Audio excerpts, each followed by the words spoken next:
#1 club in the universe. Thank you, Sam Thompson. My name is Michael Stanzak, and I am humbled and honored to serve as your 67th president. Thank you so much for coming out on this potentially snowy and frigid Minnesota winter day.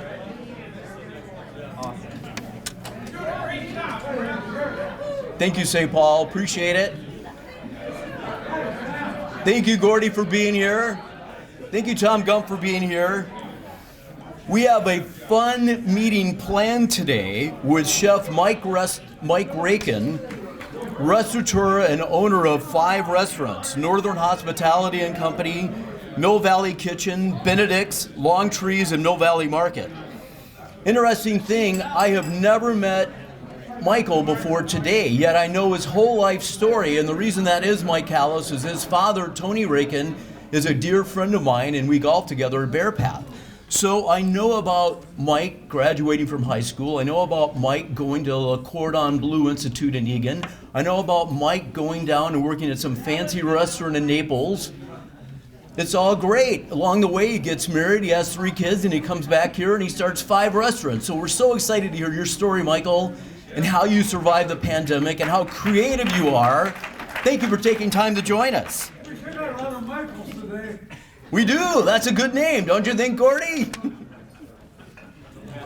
Thank you all for being here in person, and also for those of you that are joining us on Zoom. We love you, Zoomers. Scott Neal, Josh Sprague, Erica Allenberg, Barbara Bourne, Doug Johnson, Jennifer Hendrickson, and Dr. Sharon Chandler. Thank you for joining us, wherever you are. We so appreciate it. Our first member spotlight today is on Dr. Sita Dash's new club that he sponsored in Silicon Valley. Sita, stand up!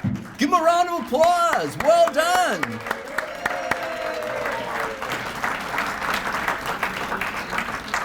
But Sita, we're still your club, so we're so glad you're here.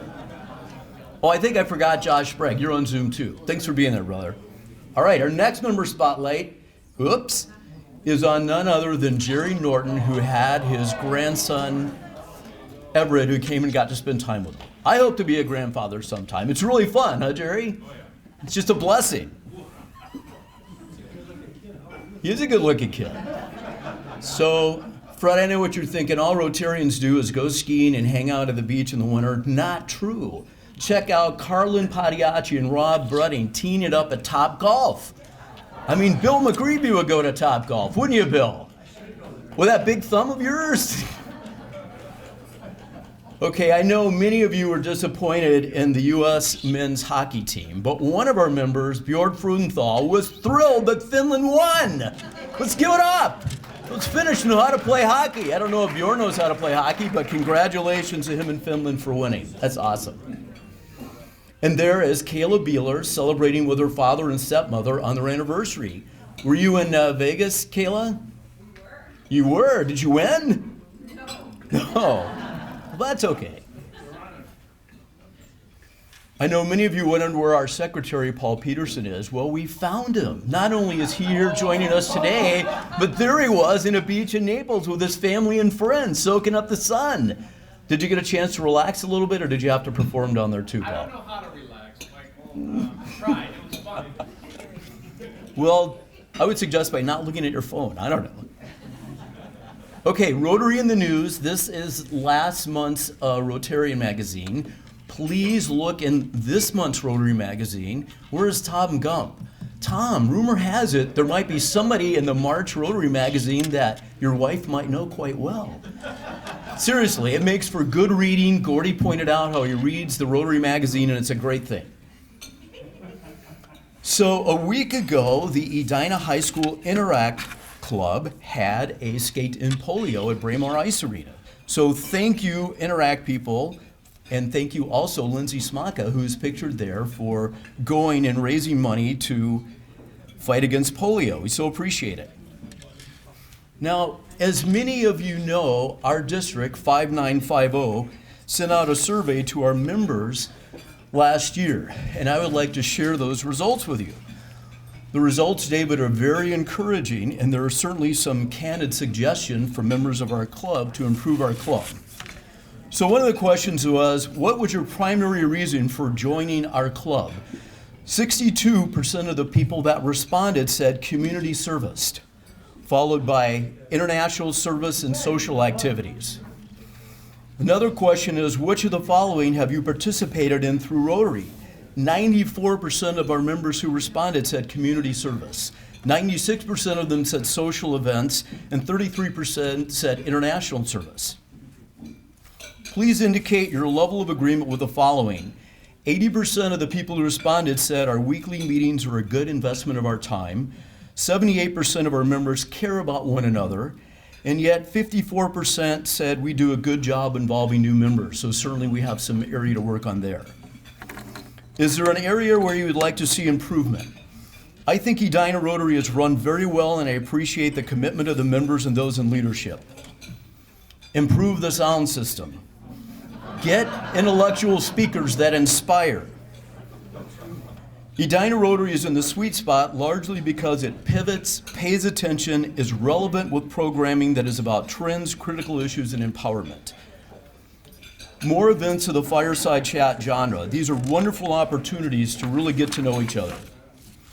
Please indicate your agreement with the following. 84% of the people who responded felt they felt welcome at meetings. 78% said, through Rotary, I make a difference in the lives of others. 88% said, I'm proud to be a member of our club.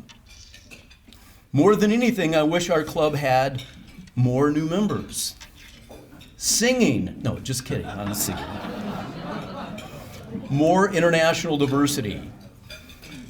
Having not lost the intimacy and closeness which resulted in the increased size of our club, I recognize growth was necessary, but unintended consequences were created. More diversity. A practice of everyone rotating tables to blend members. Discussing your membership experience. Someone said, we need to believe in diversity of opinions, cultures, and perspectives as it makes our club better. Thank you all for taking the time that participated in that. I so appreciate it. Rest assured, we are all about making the #1 Rotary Club in the universe better. And it's all of you that make that happen. So hey, birthdays this month. Deidre Cavell celebrated on the 2nd. Sue Perriott on the 4th. Becky Mikowski on the 7th. Gitu Sharma with her friends and the wine and the conversation on the 9th. Jennifer Hendrickson, you're out there. You swam with the sharks in the Bahamas. Bless you. Brad Hepp, Dr. Steve Vieker, Harold Hansen, Susan Johnson, wherever you are, it's your birthday today. I hope you enjoy the day. Where? There you are. I'm sorry, I can't see behind the light. Happy birthday, Susan. Lindsay Smaka, tomorrow. Dr. Sharon Chandler, you're out there. No, I'm sorry, not tomorrow, Saturday. Mike Martney, the 26th, and Mike Kallas, the 27th. Mike's here. Something to look forward to. Rotary Anniversaries. Again, for those of you that might be new to Rotary, it kind of gives both ways. What do you get from the club? And you kind of get out of it what you put into it. And we are so blessed to have such members that see such value in our club. Ken Anderson, 23 years. John Cardell, 20 years. Joe Christensen, 21. Gay Clapp, who's already made a difference in the year that she's been here. Thank you, Gay. Bjorn Frudenthal, 6. Wayne Harmon, 36. Bob Hildreth, or HB as his friends know him, 36 years. Joel Jennings, who is such a philanthropist, 34 years. Charlie McGoldrick, 21. Scott Neal out there, the man that runs the city of Edina, 11 years. General Jeff O, 19 years. Carlin Padiachi, 1 year. Sue Perriott, 23 years. Well, it takes a village to put on a Rotary meeting, and today Lindsay Smaka was at the front desk, and she's also going to do our guest introductions. Mike Kallas is going to be our greeter and give the invocation. I'm not sure if it's Tom or Catherine Gump that's going to be thanking the speaker. Oh, it's going to be Catherine Gump. Okay. Kayla Beehler will be introducing our speaker. Katie Campbell is taking fabulous pictures to post on social media. Thank you, Katie. And Erica Allenberg, who's out there in Zoom land, is going to be writing our barker. We so appreciate it. And Erica is going to be a new board member next year as a new membership director. So we're so glad you're joining the board. Chris Lukowski once again is filming us so we can watch us on YouTube, and Ryan Wilson is over there with a Zoom. We so appreciate it.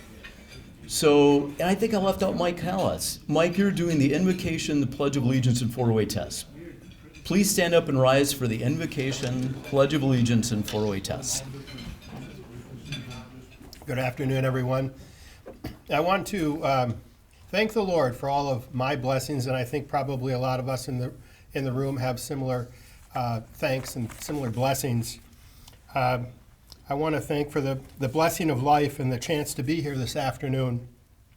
Thank you for our safe arrival here, for this meal, and for the people that have prepared and served the meal today.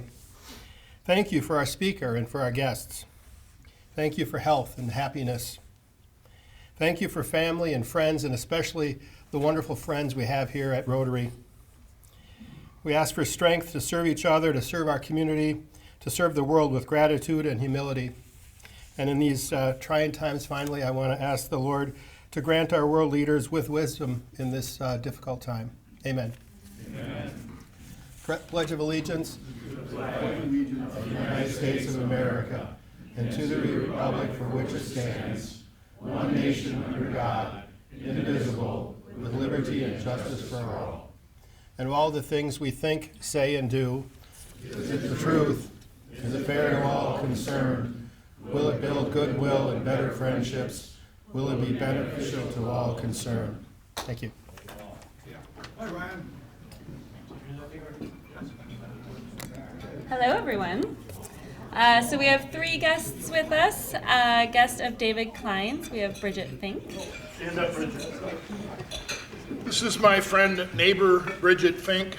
Her and her family of four other siblings have been godsends to my family and I through the years.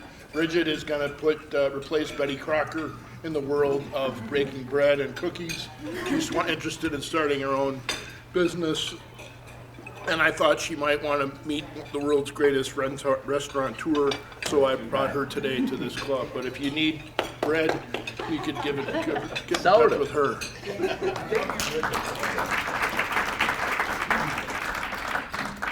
All right, and then we have guest of Toshi Metzger. We have Drake. And how many business cards? This is my first son, Drake Metzger, and he's a criminal defense lawyer for a while, for a long time. I don't know how many years, but anyway, I wanted him to see what I do at the Rotary Club, so we seldom have time together. We just happened to have today, so I go, come over. So that's why he's here.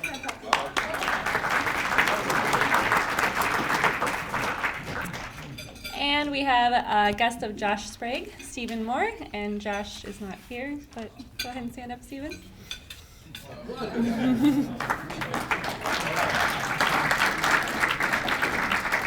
And it's his third meeting, and he's going to join, so yay. Thanks, everyone, and welcome. Sutton McGraw or John Batoff. Here she comes, coming down the way. Right out of Mexico a week ago.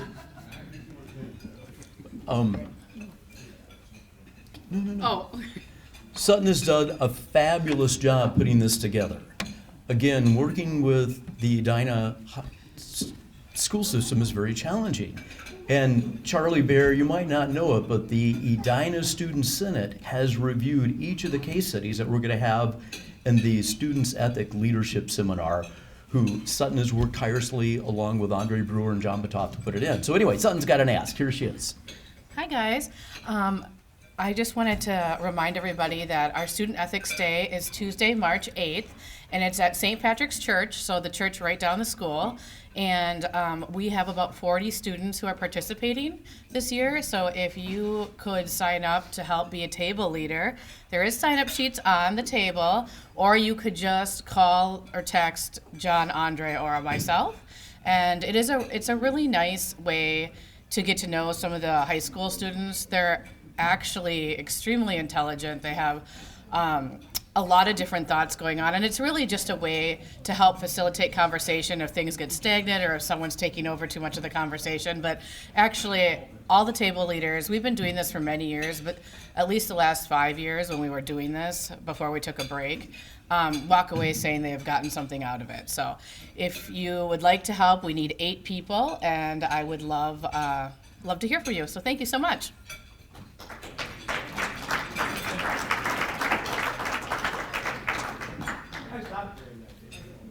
Tom Gump and Wade Toman, come on down. This is another opportunity we have to serve, and it's a little bit like the Lake Street Project, where there's a number of Rotary clubs that are joining together, and I'll say no more.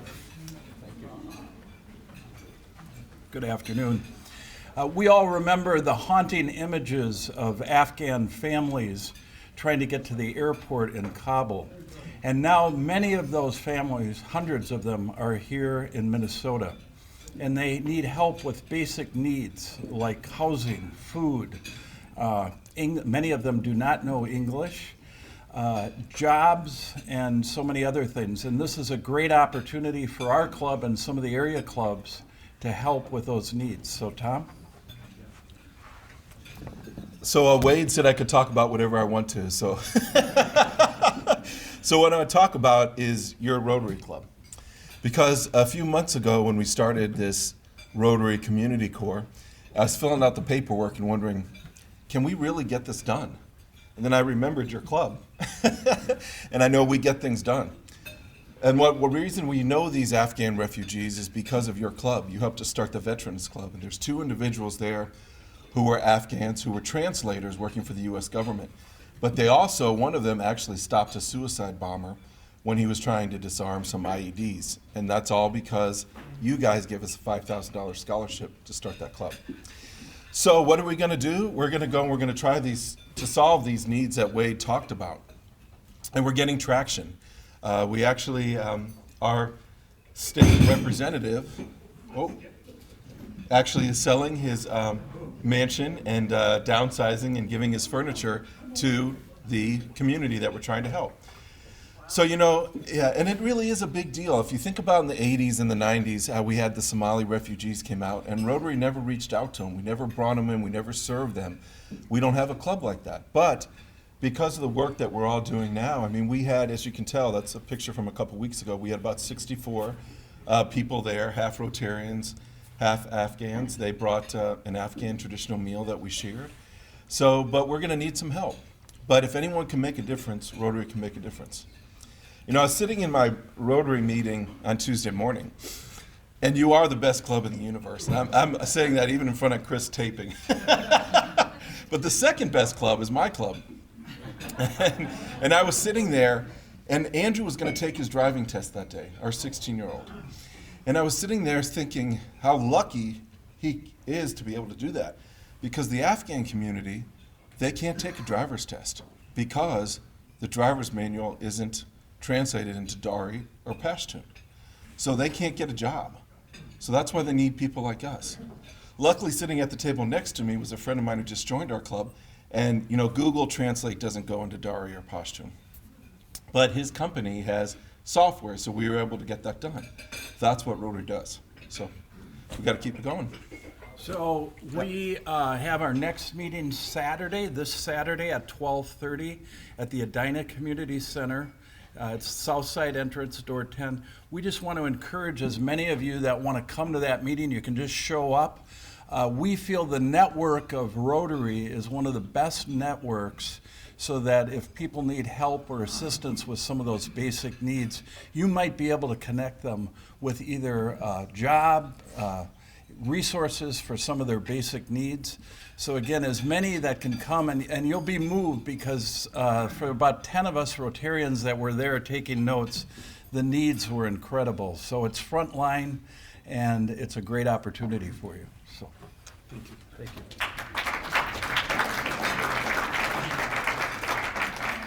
Thank you, Tom. Thank you, Wade.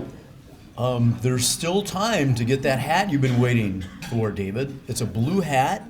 It's going to have a Rotary emblem on it. Or you can get a blue polo shirt. And again, when we're out doing community service, is a great time to publicize our club, because maybe people say, hey, what's this Rotary thing? like what happened to Katie when she was at the car show. So the way you get Rotary stuff is simply to go to our website or talk to Becky and you can order it. Not tonight, but a month from tonight, we are going to have a Black Business Mixer at Pimento Jamaican Kitchen. There were 31 of us that went in the progressive dinner to 3 Black restaurants, which were phenomenal. Josh has had a lot to do with setting this up, along with our DEI committee. So again, it's a month from today to go to a Black Business Mixer at Pimento Kitchen at about 5:30. Other opportunities. Many of you know VEAP. In fact, I asked last week, and 70% of the people have actually volunteered at VEAP, which is a very large food organization. Food Shelf, that's probably not giving it credit, in Bloomington. But anyway, 2 Wednesdays from yesterday, March 9th, we need 2 people to pack. It's about an hour and a half ship, and you pack about 160 to 200 bags of food for elementary kids whose parents can't afford to feed them over the weekend. So if you have it in your heart, if you have time to go pack, go ahead.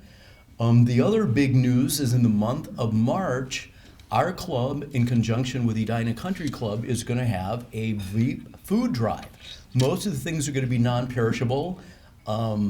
Things like diapers, laundry detergent, personal care, paper products, all kinds of things like that. And we'll be collecting them here at our meeting for all 5 meetings in the month of March. So stay tuned. If you could do a little shopping beforehand and help out those less fortunate, it'd be much appreciated.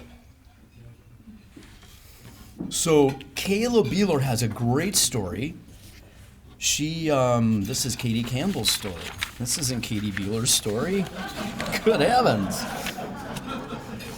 Katie didn't join the Palm Springs Rotary Club in I found it. Okay, sorry. Little snafu there. Sorry, Kayla. No, I'm not going home. All right.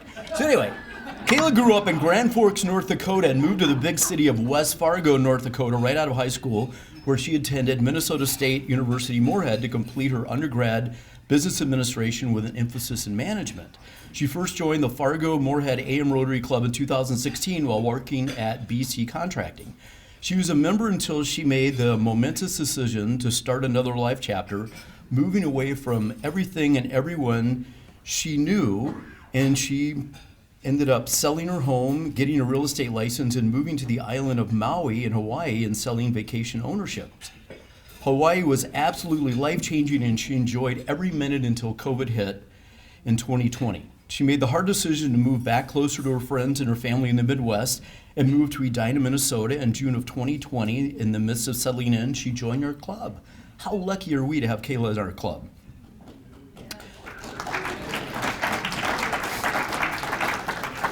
What's that song? The best has yet begun? I mean, you wouldn't believe all the good things this woman is going to do. So she currently is working in field marketing manager for Caldwell Banker Realty, and she looks forward to being a board member in July as a social chair and chairing the Rotary Club of Edina Gala, which is happening October 2nd of this year. 2 things she left out. Come on up, Kayla. She competed in a bodybuilding contest on October 1st of last year where she won awards, and she did an incredible body changeover. She really did. And the other thing she left out is that she was one of the 3 gala chairs for one of the most successful galas we've ever had.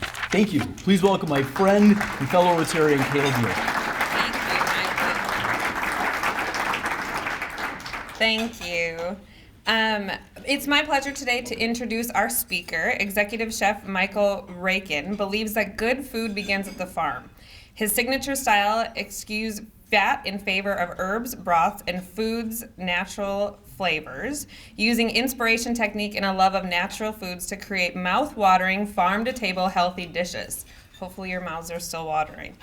Executive chef and owner for Mercy in downtown Minneapolis, Benedict's Wyzetta, and partner in Mill Valley Kitchen in St. Louis Park, Minnesota, Rakun was the first local chef to take the bold move of printing the nutritional information for all the items on the menus. I don't know if that's a good thing or a bad thing. His fun, flavorful, health-conscious approach to food has earned him a devoted, loyal, and ever-growing fan following. Rakun has been working in kitchens for more than half of his life, from attending Le Cordon Bleu College of Culinary Arts to working at the St. Paul Hotel, opening Mission American Kitchen in Minneapolis, and serving as executive chef and partner at Trulux, a Floridian steak and seafood restaurant. Eventually, Rakun returned to Minnesota with his wife Abby and children to assist with the management and development of Black Sheep Pizza in Minneapolis. In 2011, Rakun formed a partnership with Craig Bendall and began working with him on the development of Mill Valley Kitchen, featuring Northern California-style cuisine in a friendly, casual neighborhood eatery. Please help me in welcoming Chef Michael Rakun.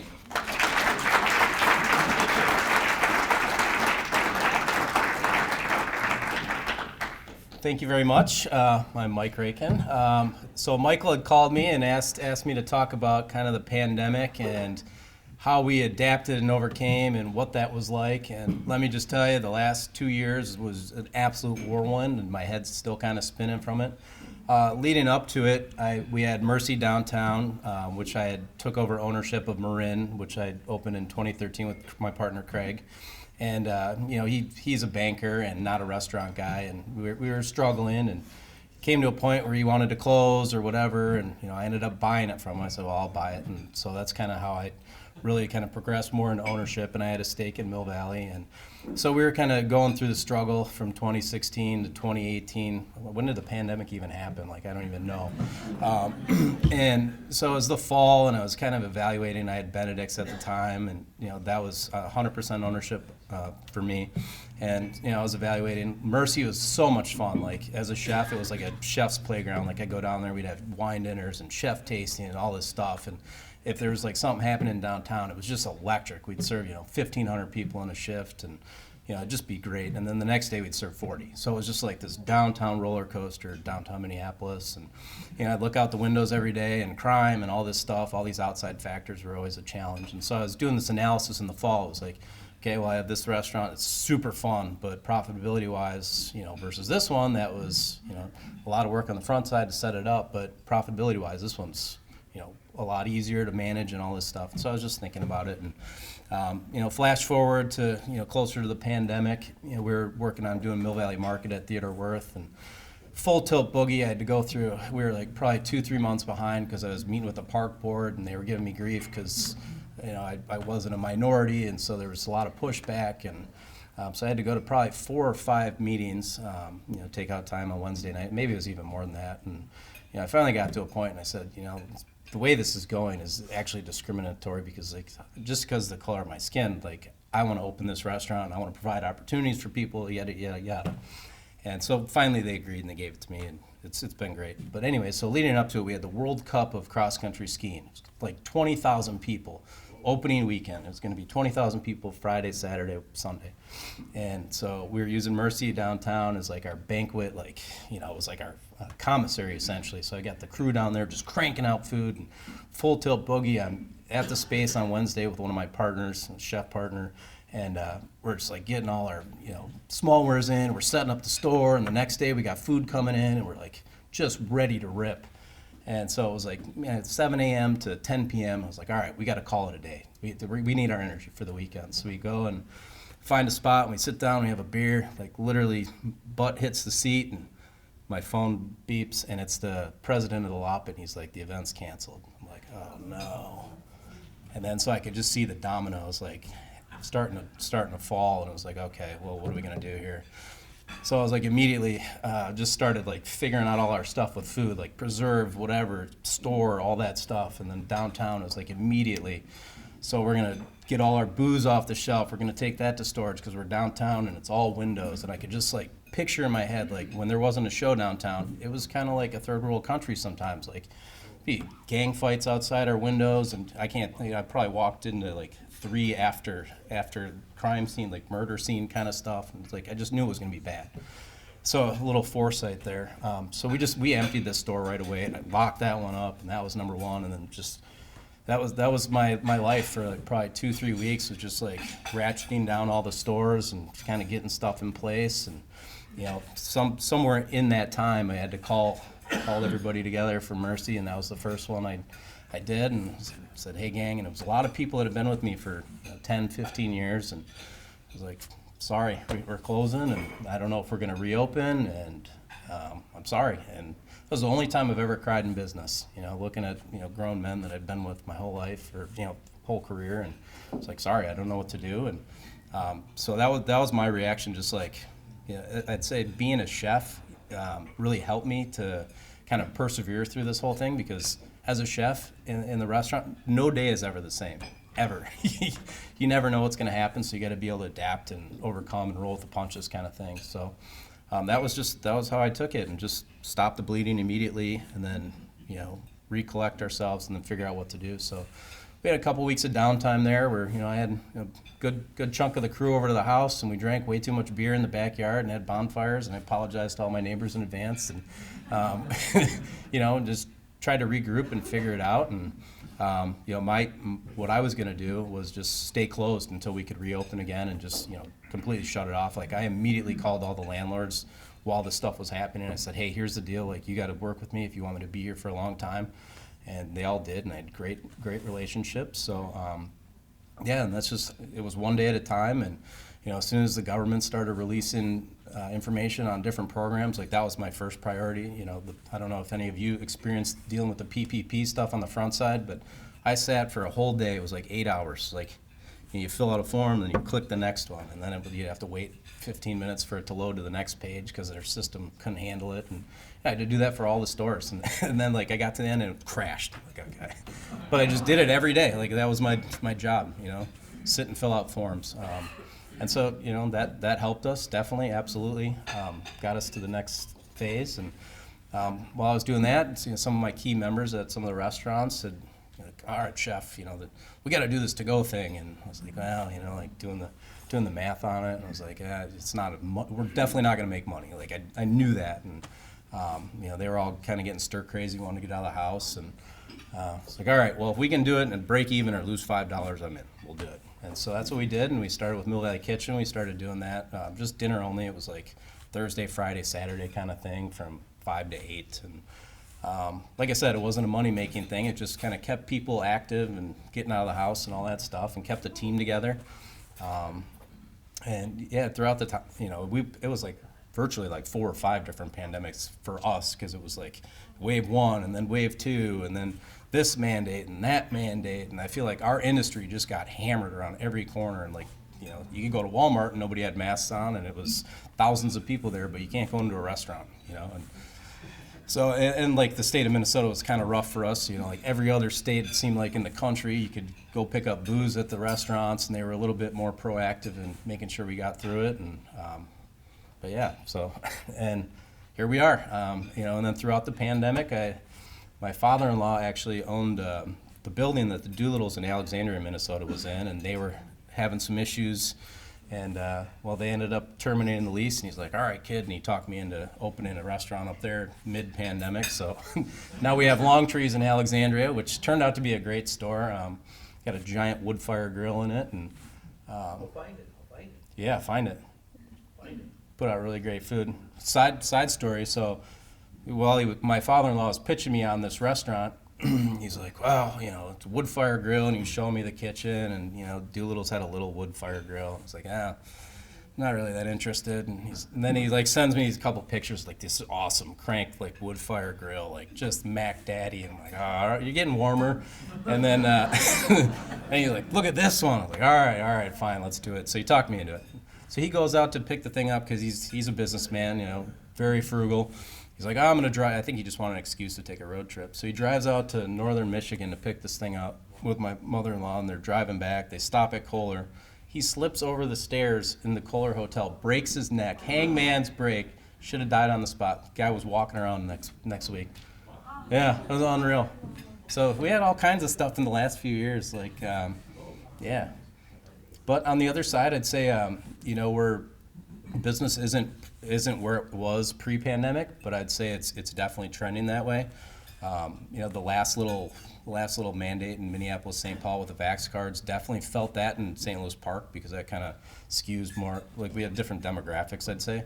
And so we definitely felt that for January, but now it's starting to come right back up. And I'm very optimistic. I think spring and summer, I think we're like through this thing. I think it's going to be off to the races, and I think we'll start seeing pre-pandemic numbers, if not better, in the coming year. So, yeah, that's my story. So how many locations do you have? I have 5 now.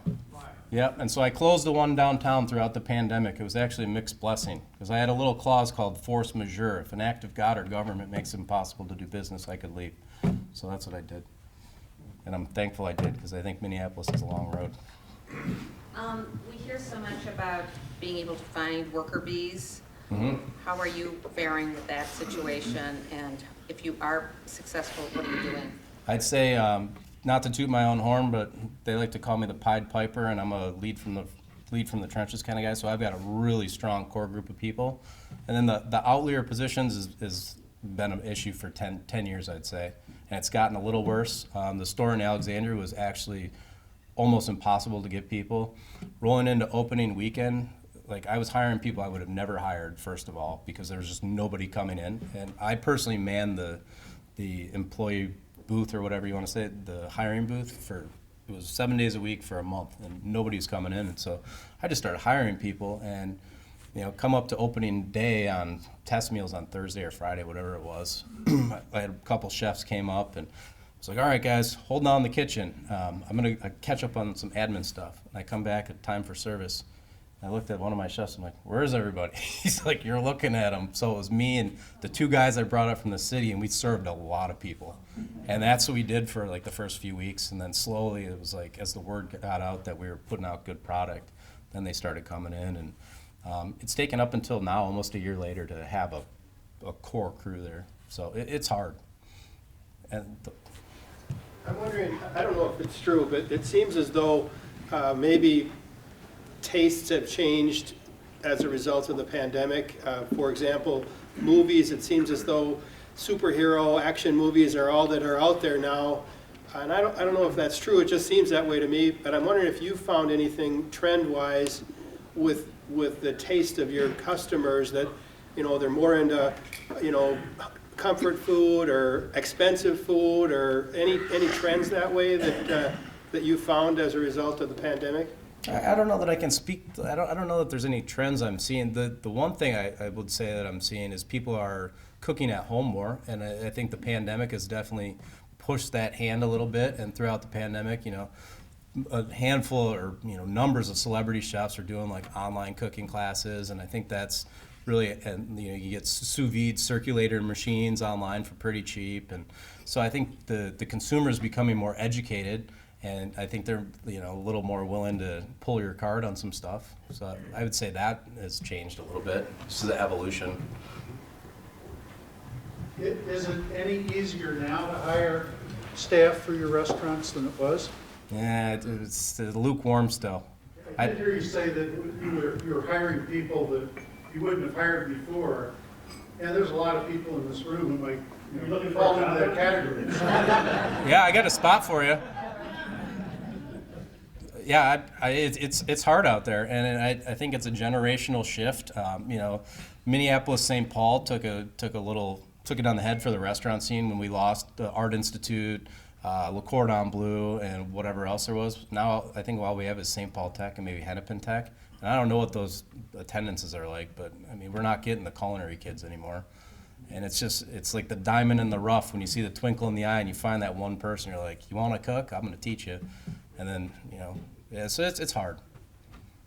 You made a couple comments throughout your speech that I, maybe wrongly, but I interpreted as not viewing the city of Minneapolis favorably from the perspective of a business owner and restaurateur. Go ahead. I'm curious if you intend to go back to Minneapolis, or how you think the restaurant scene in Minneapolis specifically is going to change after we do finally get through the pandemic and business owners have a choice about whether or not they want to do business in that municipality or not.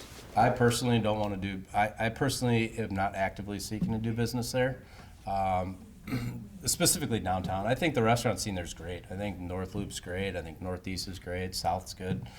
Where I was downtown was really hard. And I opened Mission in 2003, I want to say. And so I was there, and it felt like just such a different place. And from 2013 to our closure in 18, it just felt different. And I think it's going to take some time for that energy or the evolution of the downtown to come back, just with people coming back to the office and working from home and all that stuff. And I think it's going to take some time. So, yeah.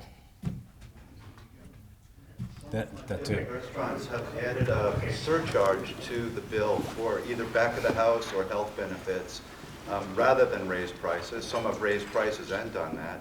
What is your thought about that surcharge for back of the house and health benefits? So I was actually one of the first people to do it. I started a group of restaurant owners 5-6 years ago and started talking about this stuff. And so I actually went ahead and did it, and I put a 20 or 22% surcharge, and I even took the tip line off the check so people couldn't tip and they didn't feel like that we were gouging them. And it turned out it made the staff uncomfortable. And so maybe not everyone, but a majority of their tables when they were leaving and doing the closeout with the server, it turned into a discussion about how much money they made. And that bothered me, and it put servers in tears, and like it just made them uncomfortable. And it's like, for me, I wanted to be like, well, you don't go to Menards and ask the kid that's stocking the shelf how much money he makes. Like, you're obtuse. I can't say that. And I put my cell phone number on our menu and on our checks. If you have questions about this, call me. And I fielded plenty of phone calls. And it just felt like it was becoming a distraction from what we were trying to do, and that's provide hospitality and good food and drink. So, and I really don't like the nickel and dime thing. It makes me feel like, come on, just raise the price 10% or whatever. So. Are your 5 restaurants independent corporations? Yep.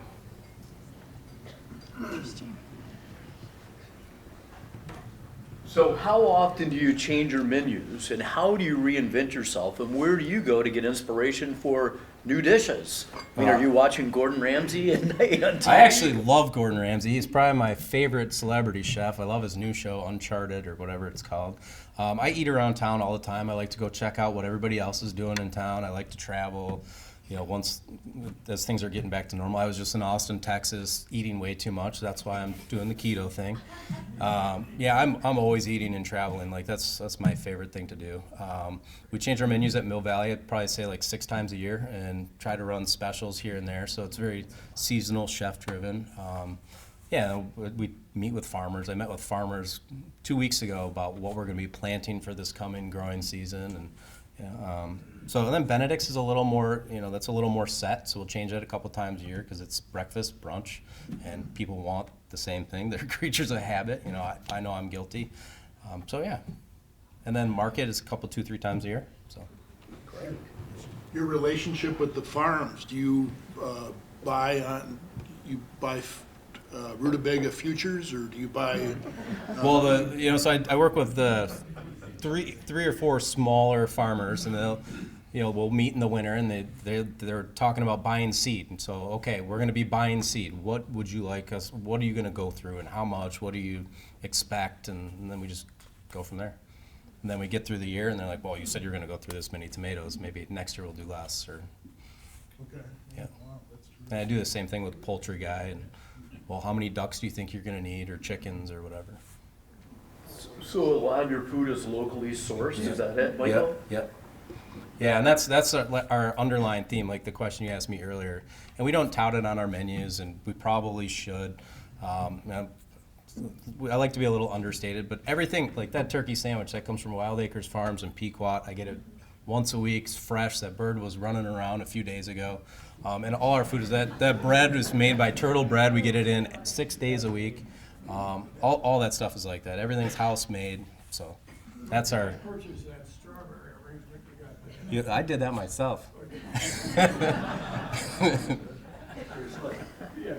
We are seeing more and more tacked on to our statements at restaurants. Employee welfare fund an additional 3% or something like that. What is the justification for that? Well, it's just the people are trying to cover the rising costs, and putting it at some point, through the Obama era, we had to provide, if you were a large employer, you had to provide health insurance, and we've just been taking all these costs on the chin. And part of the weird thing about our industry is people have a real hard time paying $18 for a cheeseburger, even if it's in a nice environment and it's great quality food. There's like this sweet spot of 14 or 15, so it's like a way to get extra money out of people, I think, without just saying the price of a burger is $18. And the guy down the street's afraid to do that, or whatever. There needs to be like a shift, because I agree. I don't like the nickel and diming. You go to New York City, a burger's $32. You know, and that's just what it costs because of rent and all the things that go into it and cost of employees. And so I think it's just a way to break it out for people. And I don't like it either. So. Question about when you have 5 locations and the economies of scale that you can achieve. I don't know, group buying, of course, of food, beverages, that type of thing. But what other type of economy of scale? Equipment, staff? You can't really move your people around very much, can you? Or a little bit here and there. There's a little crossover, so we'll have some people that'll work like 2-3 days there, 2-3 days there, and that kind of helps with some consistency in like type environments. Like you said, we do have group buying and contract pricing for certain vendors and that kind of thing. But that's the scalability of it. So, and if we get in a pinch, which is really nice with staffing, and we're like really up, a creek somewhere, I can be like, hey guys, we need to shift over here or whatever. So that helps. I see you back there. So you've weathered a lot of storms. I really admire that, all you've been through, and you keep going, and you're thriving and expanding even, trying new things. What keeps you going, the drive to do that? I'm sure it's many things, but. Yeah, it's a lot of things. I'd say, like, number one, I really like providing a fun, creative environment for people to flourish. And so, like I have a chef at Mill Valley Kitchen. He started with me 5 or 6 years ago, and he was just a filthy pizza cook. And we worked together every day and be like, dude, you're a filthy pizza cook. And now he's a great chef. And like those stories are what really drive me. I get goosebumps just talking about it. I love that stuff. And so creating those environments where everybody can be happy and healthy and grow. So. Great. Thank you. Yeah, like you talking about the environment, the staffing and everything, and you were saying it's kind of hard to get people.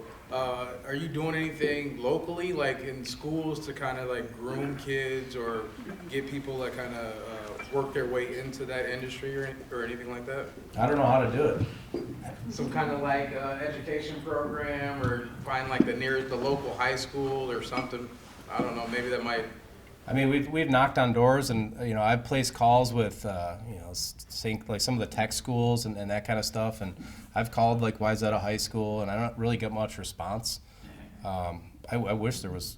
I'm all ears. I'm all ears to develop the next generation. I know the Travail group of guys is doing a pretty cool thing where they're basically doing like a paid culinary program where they're taking high school kids and they're teaching them how to cook, and they pay them and that kind of stuff.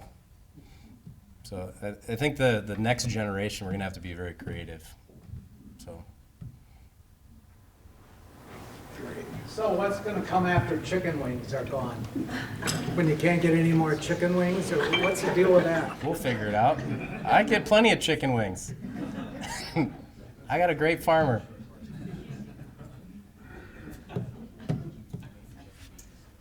Thank you. So thank the speakers that came back. So Mike, thank you. As I told you when we first came, I've definitely been a dedicated fan prior to your presentation, and I'm only more so now. Oh, here, I'll talk. And I also want to make sure you all know, if you have not been to Mill Valley or Mill Valley Market, which is at Worth Park, totally recommend the avocado toast. Yeah. Mill Valley Market, the best. And thank you. We all know Tom, so he and I will both be heading up to Alexandria to try long trees. You better. Yeah. So Rotary is a global network of 1.2 million neighbors, friends, leaders, and problem solvers who see a world where people unite and take action to create lasting change across the globe, in our communities, and in ourselves. From literacy and peace to water and health, Rotarians are always working to better our world, and we stay committed to the end. In honor of your presentation, we're going to make a donation to My Very Own Bed, which is a local nonprofit that provides new beds to children moving into stable housing. My Very Own Bed gives a new bed, set of sheets, blankets, pillows, mattress pads, stuffed animals, and books to children who might otherwise go without. Oh, that's Again, awesome. Mike, thank you so much. Thank you. That's awesome. Thank you.